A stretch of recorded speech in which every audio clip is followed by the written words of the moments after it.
Niaje.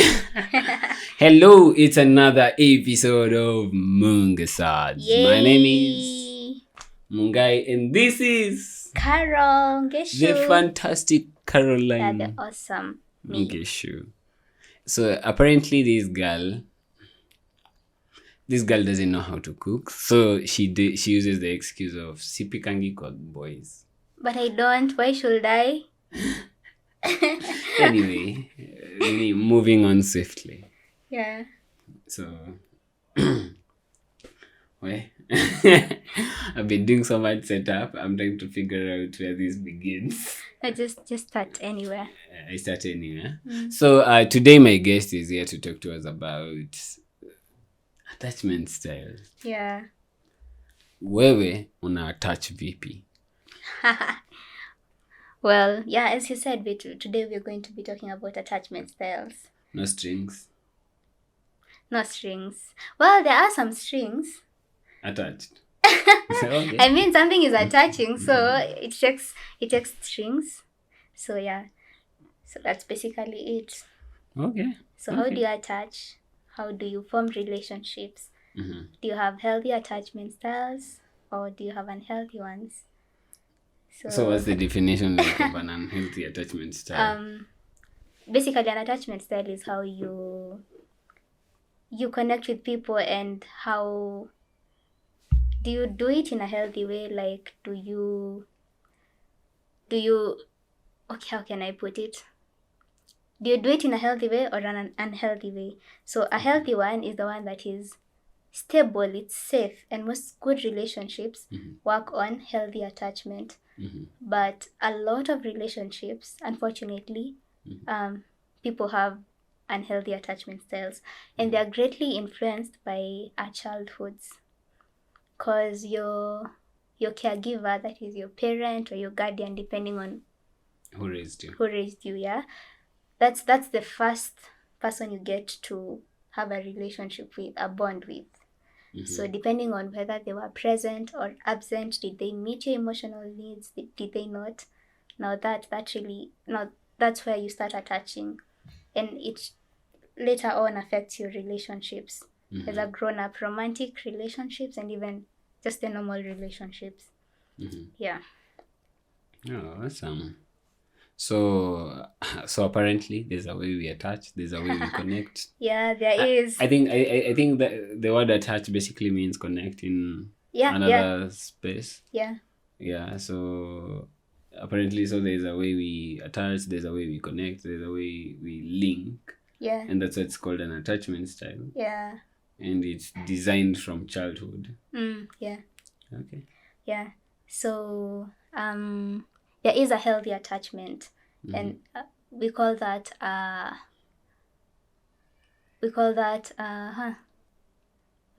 wait.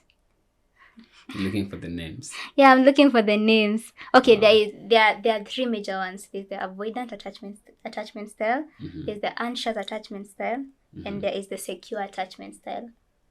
So secure attachment is watch this podcast to the end to know which one you have. Which one you have, yeah. Secure attachment is the healthy one, where you have a good balance. You're neither too anxious in terms of how you attach, neither are you too avoidant. So let me go into anxious and avoidant so that people get to understand what it means to be What do you think yours is? Me, I think I have a very healthy one. Okay, we will get to know that. I don't know which one is healthy. Which one is healthy? Secure attachment is healthy. So let me... secure attachment is the third attachment style. Yeah, and it's the healthy one. So the unhealthy ones are usually the avoidant and the anxious. And that's mostly a lot of people have unhealthy attachment. So the anxious, like the name suggests, is... so let's call this person the anxious person. The anxious person will tend to be very not sure of themselves in their relationships. So most times they feel like, am I giving enough? Why is this person not being very present? But they tend to question a lot. They're constantly, they may come off as clingy or needy in a relationship. Mostly Wow. because they feel like, I don't know, they just, they feel like they have too much to give, and they might Okay. be in the other person's space a lot, and they will constantly overthink in the relationship. Yeah. And then the avoidant, on the other hand, like the name suggests, they tend to be very bottled up with their emotions. So they might not be very present emotionally. They are the kind where they And this actually is not want. just for cholerics. No, no, no, no, no. No, the personality aside, maybe personality could affect, but no, this goes beyond. This goes beyond that. You'll find that it's not that they don't want to feel the emotion. It's that the emotion overwhelms them. Like having to deal with it, expressing it, it overwhelms them. So mostly they may come off it as not being present emotionally. Okay. Yeah. Wow. Okay, so are you present emotionally? And you had said that this is mostly how we connect, even in relationships. You Yeah. say that this mostly distinguishes those people that are in relationships more than it does us singles. But then I'm single. You are? I am. I'm surprised. I'm so disappointed. I'm very single. Yeah. I'm I don't know about the market, but I'm very single. Why are you single? Why am I single? Yeah. Is it by choice, or are you still like looking? Did someone, is it you? Was it them? You want me to pour my heart out on a Just pour your podcast? heart Like, out. well, I've not met someone. Oh, you've not met someone? Yeah. So you guys, I've not met someone. There's someone that makes me feel like expressing myself romantically. oh, okay. Guys, Munga is single and is looking for someone. My eyes are open. I'm not exactly looking, but my eyes are open. Okay, whatever he means, he's looking for someone. So does that make me avoidant? Am I avoiding my emotions? Wow, no. No, okay. In this case, I wouldn't say, are you avoiding your emotions? Am I? Well, I think right now, from what I've heard, that is, oh, you need to work on yourself. So I think I'm in the process of, oh, let me work on myself so that when I meet the person, at least I'm ripe enough for them, Yeah. Kuna haja ya kuwapea matunda ijaiva. And what do you say, what would you say in terms of your past relationships? Have you found difficulty expressing how you feel, like both positively and negatively, like emotions like, oh, I really appreciate you, I love you so much, I love that you did this, I did not like it when you did this, I felt hurt when you did this and that. Is that something you're able to do comfortably, or does it feel like it's overwhelming? Is it a task? Well, I don't like telling people negative things that they've done. I don't enjoy being the person to go and say, "Oh, you're fired." I don't. Anything that goes along the line of expressing those negative emotions, I don't like being that person. But I'm also learning that to live a healthy life, you have to like say the things you don't enjoy saying. I had someone say that he would date a lady Yeah. if this lady did the hard things, because if she does the hard things, then their life will be easy. But if she did the easy things, then they will have a really hard life. So I tend to think right now I'm working on expressing the hard stuff, and not just working per se. I think I'm trying out. I'm risking losing some relationships. Why? See, because that's how it feels like. The whole reason of not expressing a negative emotion is so that I don't lose you as my friend. Oh yeah. But you'll find that mostly people actually do. Oh, it really matters how you did it, but there are people who actually appreciate it when we express. Actually, a healthy person should be able to accept both Mhm. the expression of both positive and negative emotions, because if we only express our positive emotions, then we are being pretentious, because human beings have both. Yeah. But it really matters how you express the emotions. Because again, just because you're angry doesn't mean you should beat someone up. Okay. Yeah. But from what you had described earlier, well, Ebu, first of all, can you explain the difference of between what exactly is expressing emotions? I don't think I was also in the light about that until you touched on it. Oh, there's one thing to express your emotions, Mhm. like verbally, and there's one thing to let your emotions control you. Those are two different things. Well, I wanted you to go with the one about Yeah. expressing emotions Oh, and expressing thoughts. thoughts. Oh, yeah, we had talked about that earlier. So, expressing thoughts is when we give our opinion on matters. For example, I think you should do this. I think that what you did isn't right. I'm using this in quotes. I think that what you did isn't right. I think that you should have done this. Now, that's an expression of thoughts. Now, an expression of emotion sounds like I feel like I feel I what you did. For example, if I was expressing my emotions to you, I'd be like, Mhm. when you did this, I didn't I didn't feel happy about it. So you see there's an emotion that is coming out, happiness, Mhm. sadness. So I can be like, I felt very sad when you ignored me in the morning. Now that's an expression of expression Expression. of emotions. So I hope you gotten the distinction, right? Yeah, yeah. I Okay. feel like now you've gotten that out of the way because now, at some point, I thought that the way I normally speak my mind, I thought that that was expressing my emotions. No, no, When that that's is just expressing my thoughts, yeah, not that's my expressing your emotions. thoughts. Yeah. So yeah, I feel like probably there's a group of us out there that don't really understand that.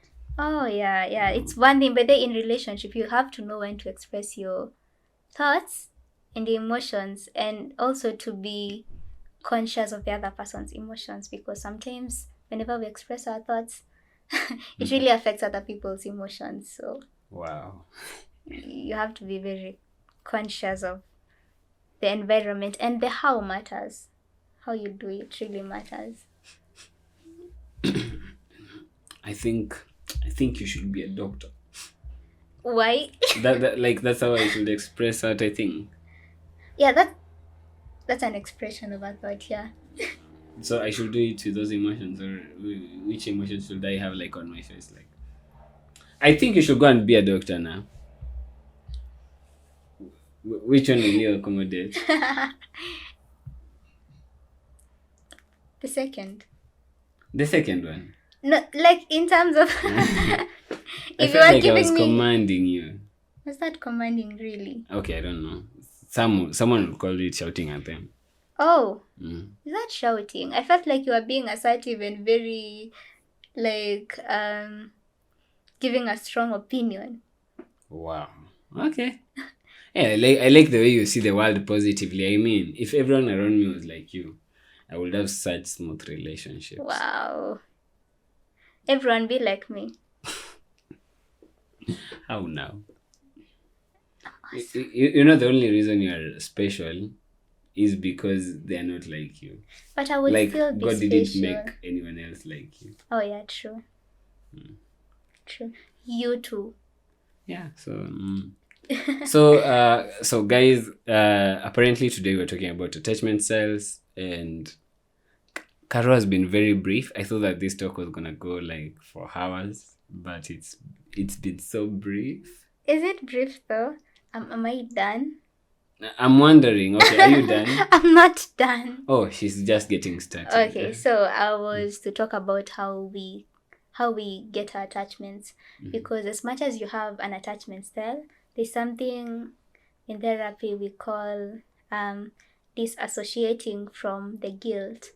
We tend to feel guilty as adults. We tend to feel guilty about how we are, Mhm.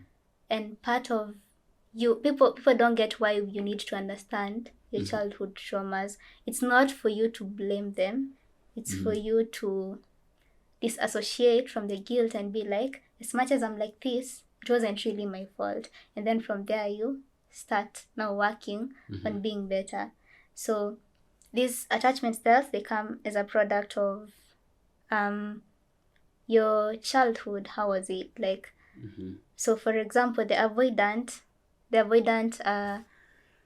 a person who attaches in an avoidant manner most likely had parents who didn't meet their emotional needs, and they made them feel like that was it. Like in terms of mostly parents who meet, okay, there, and a lot of us were brought up like that.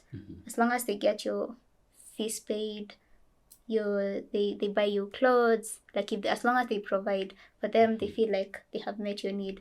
But when your emotional needs are not met, children tend to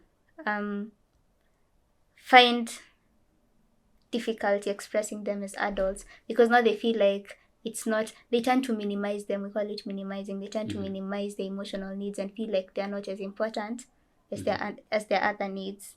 So that's why you'll find as adults, they feel like, well, if I talk about this, it will come off as if I'm being too much, or I'm being a bit, I'm asking for too much from people, so my emotional needs don't have to be met. But in real sense, human beings are emotional as much as they are physical and spiritual. Your emotional needs also need to be met. For the anxious, So what are some of the emotional needs that Yeah. should be met in a relationship? in a relationship, we all want to feel loved. And if you're in a relationship and you don't feel loved, then your need is not being met. If you don't feel loved, if you don't feel heard, if you don't feel appreciated, those are some of the emotional needs that need to be met in a relationship. And if your relationship doesn't meet some of those needs, then you might be in an unhealthy relationship. I wouldn't say that you are, because I don't know I don't know the circumstance, but you might be. Okay. Yeah. Okay. Yeah. Continue. Carry on. Okay, so then I was to talk about the anxious. So for the anxious attachment, they might have grown up in an environment where they couldn't really, their needs were met at times, and at times they were not met. So when you say their needs were met at their times, then emotional needs. Okay. Yeah, so they tend to feel like they need to do things for their needs to be met. So they tend to overcompensate. They feel like they have to do more in a relationship. They have to do like so much to feel loved. It's like they're constantly trying to win affection from people. The because, affection they already have. Yeah, they already have. Or maybe, and then the funny thing is that the avoidant and the anxious tend to attract, and it becomes very messy, because because there's that like can I call it adrenaline rush that comes with the anxious is used to attaching that way. And when they're with someone avoidant, they I don't know, maybe they confuse that with love, because they're constantly, I don't know, but it's usually very messy if the two are in a relationship, but they tend to attract naturally. Wow. Which is very unhealthy. It's actually easier if it's an avoidant person and a secure person, or an anxious person and a secure person. So how do you know a person is secure? When a person is secure, they have a good balance of like in terms of how they are in a relationship. They'll be like, if you didn't call me, for example, if you didn't call me doesn't mean that you hate me. You get it? A secure person can reason like that, and they will be okay with that. An anxious person is likely to be like, oh no, he calls every day and he didn't call today. He probably doesn't love me anymore. And then an avoidant person is likely to be going through something, and instead of being present in a relationship and communicating that, unfortunately, right now, this is what I'm feeling and I can't be here, they're likely to withdraw. And now that's why I told you it can be messy when an avoidant person dates an anxious person, because now when the avoidant withdraws, the anxious person tends to think it's their fault. And now it becomes like a whole back and forth. Yeah. Okay. Wait, how many times have you thought that it's you who has made the other person go silent on you? Yeah. So how many times have you also, like you said, that's the anxious, right? Yeah. The avoidant is, you've said they ignore the emotions. Yeah, it's not that they don't feel it, but they tend to like minimize it and act like it's not there. Yeah. So could you give a literal example of an avoidant? Because I think I'm still in the dark when it comes to profiling and no, you don't have to profile. Actually, if you want to understand your attachment style, there are tests. You can go online and look for tests. There are tests that help you determine your attachment style, and the whole point of understanding them is that so that you can work towards having a more secure attachment style. So once you understand that, you disassociate from the guilt. You stop feeling like, you see, if you're anxious, you'll stop being like, why am I like this? Why am I so needy? And when you're with someone who doesn't understand you, they'll be like, oh, you're so clingy, you're all these things. And then you'll find the anxious will be like, oh, why am I like this? Or maybe they'll blame the other person for their own reactions. And the avoidant might feel overwhelmed by the other person. Actually, when a secure person is with an avoidant person, they start feeling like they're the ones who are clingy, because a secure person is able to like express their emotions as well as being rational about it.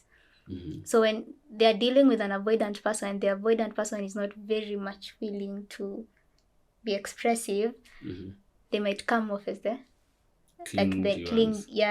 and the needy one. Wow. So the whole point of understanding your attachment style is so that you can work towards a more secure way of attaching. Yeah. Wow. Well, I know you guys have never seen me this blank. I don't even know where to ask the questions from, because most of the time I'm normally quite well versed. Like last time I was quite eager to do the peer interview.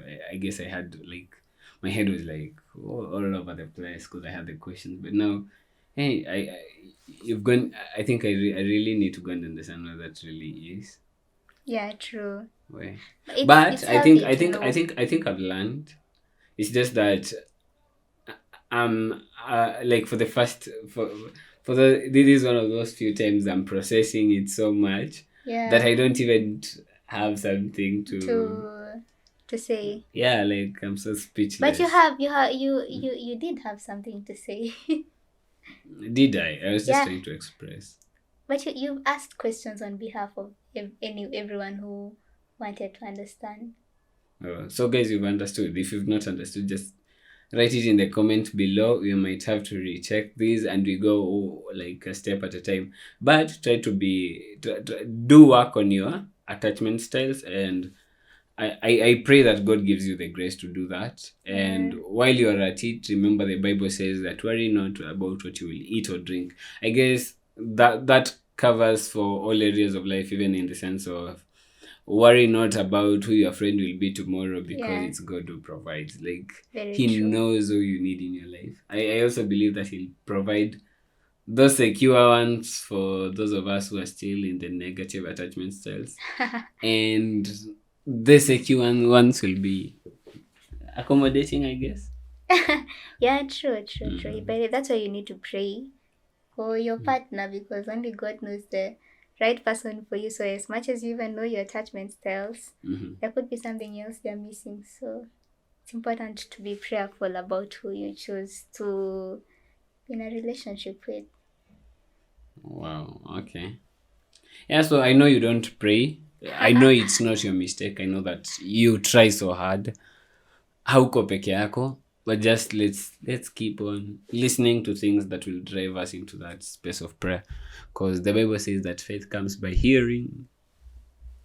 Yeah. Malizia. Oh, sorry. Faith comes by hearing. And hearing the word of God. Okay, you got me on that one. I like emphasizing that last details, Yeah. because it's not just any word. It has It's to not be just the hearing, word. it's the word. Very true. Like there are words out there, and then there is the The word. word. Yeah. Yeah. So we call it a wrap, and this was Mungahsodes on attachment styles. Until next time, see ya. Bye.